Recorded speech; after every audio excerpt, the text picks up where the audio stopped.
Hey everyone, my name is Kasim. I'm going to give you a quick tour of our city garden, which focuses on some of the plant and vegetation we have. Starting with this plant called Hacer. I've not seen this in our specialty supermarkets for a long time. It's really delicious to eat. Add a bit of oil, garlic, onion to a pan. Add about 100 grams of finely chopped hacer and a half a teaspoon of turmeric and salt to season. It takes about 5 to 10 minutes to cook nicely. You can eat it as a side dish to most things, or it can be eaten with rice. Moving on to a plant called denga, or data as some people refer to it as. The leaves and stalk can be eaten, really flavoursome if added to a prawn curry or a fish curry. We also have red radish in the garden. These leaves can be eaten too. You can cook them with prawns or fish, and it's very tasty. The next plant we have is uri. Some refer to as Sheem. This is an exotic Bangladeshi bean plant. Has a superb taste. Nothing quite compares to it. You can cook this with most type of fresh or dried fish. So this small plant was actually dying as a lemon tree. It took a lot to revive it. It seems to be doing okay. Here we have garden chili. We have few plants around the garden. They have a lot of heat, so one has to be very careful about quantity added to any dish. Next we have a pumpkin plant. They give beautiful yellow leaves, which you can fry with some light batter, and it's absolutely delicious. The fragrance from these leaves are wonderful. I personally love it. In Bangladesh, these are called Gandaful, and in the UK, they are known as marigold. This is a lovely Clematis. It just seems to be growing at the moment. It flowered once, but I've not seen it flower for a good few months.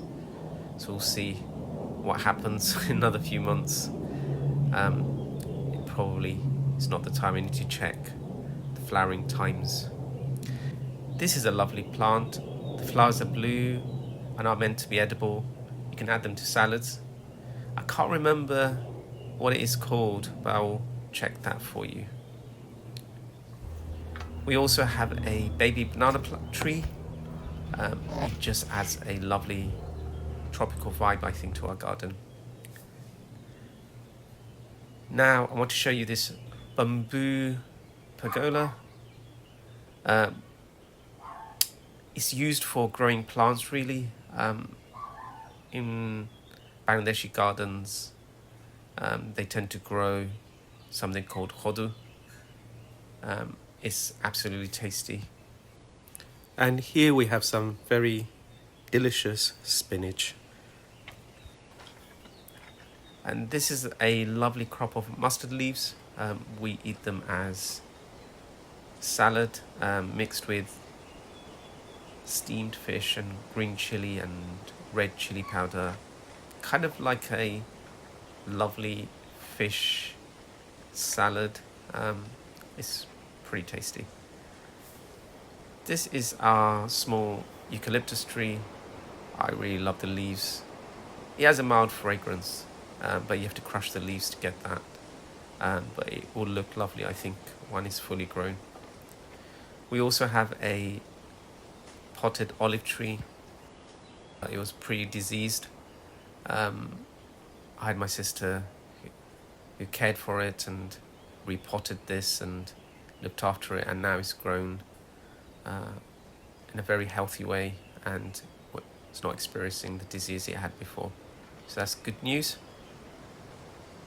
This is a beautiful rare tree which grows tennis ball size fruit.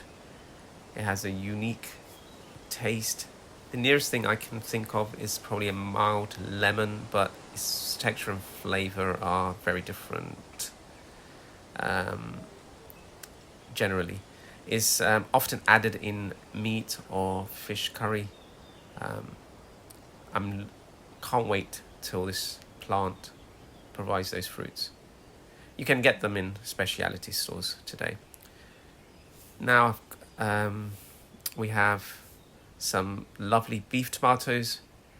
I actually got a small plant from Waitrose and it's grown to this size, which is wonderful.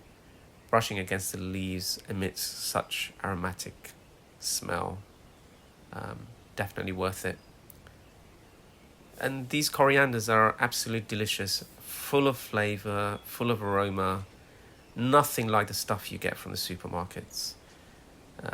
I'd encourage everyone to grow coriander, even if you don't have a garden, if you have a balcony or put it near the windowsill, you can grow your own coriander. The smell is very different, and I guess you're eating it fresh.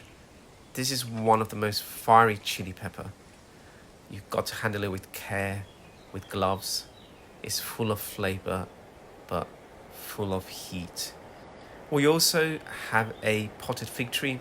It does fruit and you can keep it in a large pot, but you need to take a lot of care with trimming and changing some of the earth fertilizer now and again. That's all from me today. Please remember to support this small but growing channel. We'd love to hear your comments.